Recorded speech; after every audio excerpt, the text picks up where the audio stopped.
خواستم همراه شما درباره اینکه زنها هم برای علم آموختن و دعوت کردن حق دارند صحبت کنم. در ما همیشه از دو بیت فردوسی دلیل میگیرند که برای زنها یک همین هنر بس است که بشینند و زایند شیرانی نر. همیشه همین رو میگویند، یعنی برای زنک خواندن چه لازم، برای زنک میدان دعوت چه لازم. زن باید در خانه بشیند و شیران نر به دنیا بیاورد.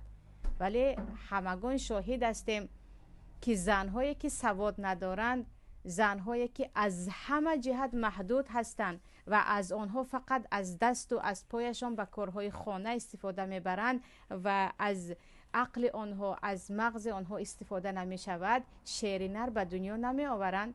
چند بزدل به دنیا می آورند که به خاطر مال دنیا به همه چاپلوسی راضی هست، به همه کارهای پست راضی هست تمام این سرش را نبردارد. یعنی شیر نر از زن به دنیا می آید که آن زن خوی شیرانه داشته باشد، آن زن افکار و جسارت شیرانه داشته باشد و این را فقط ایمان می تواند به زن این گونه جسارت را بدهد.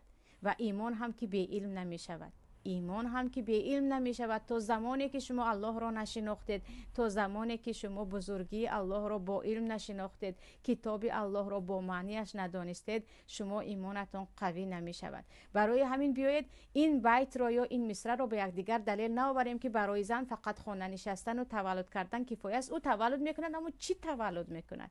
چگونه انسان تولد میکند و بزرگ میکند؟ یک زنی که سواد ندارد، یک زنی که نه حق خود را میداند، نه حق پروردگار را میداند و او نمیداند که در این دنیا مسئولیتش چی هست، در این دنیا چگونه زندگی ارزنده باید داشته باشد. این گونه انسان ها چگونه انسان به دنیا می آورند و چی شیر نری از اینها باید شما انتظار شوید.